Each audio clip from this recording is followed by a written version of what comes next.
Selamat pagi, siang, dan malam. Selamat datang dalam laporan mendalam kanal berita olahraga kami. Hari ini, kita akan membedah babak baru yang tengah menyelimuti dunia sepak bola tanah air. Pasca dinamika besar di sepanjang tahun 2025, perhatian kini tertuju pada sosok arsitek baru yang diharapkan mampu membawa Garuda terbang lebih tinggi di kancah internasional. Ia adalah John Herdman, sosok pelatih berpengalaman yang kini mengemban misi besar untuk mengubah wajah tim nasional Indonesia. Sejarah baru sepak bola Indonesia mulai ditulis. Setelah melewati berbagai rintangan di tahun sebelumnya, fokus kini beralih sepenuhnya pada persiapan Piala Asia 2027. Namun, sebelum melangkah ke panggung kontinental tersebut, sebuah ujian pertama telah menanti di depan mata, FIFA Series 2026. Indonesia bukan sekedar peserta. Negara kita telah ditunjuk oleh otoritas tertinggi sepak bola dunia, FIFA, untuk menjadi salah satu tuan rumah penyelenggara. Penunjukan ini bukan sekedar formalitas, melainkan momentum strategis bagi pelatih baru, John Herdman, untuk menunjukkan tajinya. Dalam grup yang akan dihadapi Indonesia, sejumlah lawan telah dikonfirmasi. Perwakilan dari zona CONCACAF, Saint Kitts and Nevis, dipastikan akan menjadi salah satu pesaing.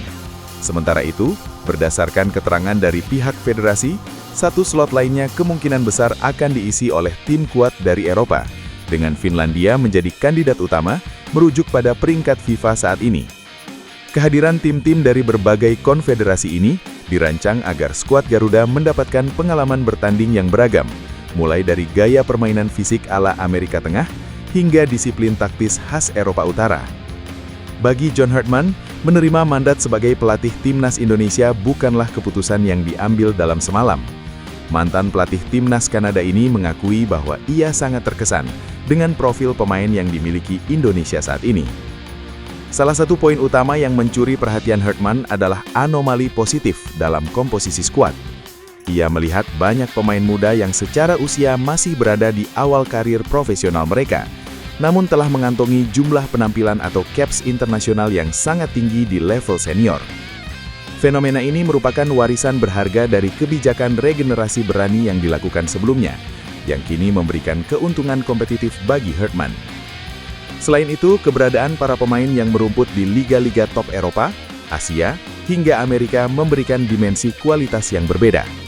Herdman secara terbuka menyatakan keheranannya atas kegagalan skuad dengan kualitas sedalam ini dalam menembus putaran final Piala Dunia sebelumnya.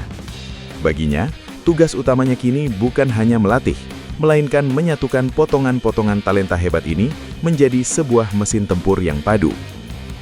Beralih ke aspek teknis di dalam lapangan, John Herdman dikenal sebagai pelatih yang fleksibel, namun tetap memegang teguh prinsip keseimbangan. Berdasarkan analisis rekam jejaknya, formasi 3-4-1-2 diprediksi akan menjadi identitas baru bagi timnas Indonesia. Di sektor penjaga gawang, nama Emil Audero diproyeksikan akan menjadi pilar utama di bawah Mister. Keberadaannya diharapkan mampu memberikan ketenangan dan kepemimpinan dari garis paling belakang. Untuk lini pertahanan, strategi 3 bek sejajar akan menjadi fondasi. Kombinasi antara Jay Izes, Rizky Ridho, dan Justin Hubner dianggap sebagai trio yang paling menjanjikan. Namun, kedalaman skuad di sektor ini sangat luar biasa, dengan adanya nama-nama seperti Mace Hilgers, Jordi Amat, hingga Elkan Bagot. Bahkan munculnya talenta baru melalui proses naturalisasi seperti Jensen Seelt diprediksi akan semakin mempertegas persaingan di jantung pertahanan. Di lini tengah, transisi generasi mulai terlihat. Meski pemain senior seperti Tom Haye tetap memiliki peran krusial, Herdman kemungkinan besar akan memberikan panggung lebih luas bagi duet dinamis Ivar Jenner dan Nathan Chueo Aon. Posisi wingback yang menjadi motor serangan akan dipercayakan kepada Kevin Dix di sisi kanan dan Calvin Verdonk di sisi kiri, dengan pelapis berkualitas seperti Sandy Walsh dan Shane Patinama.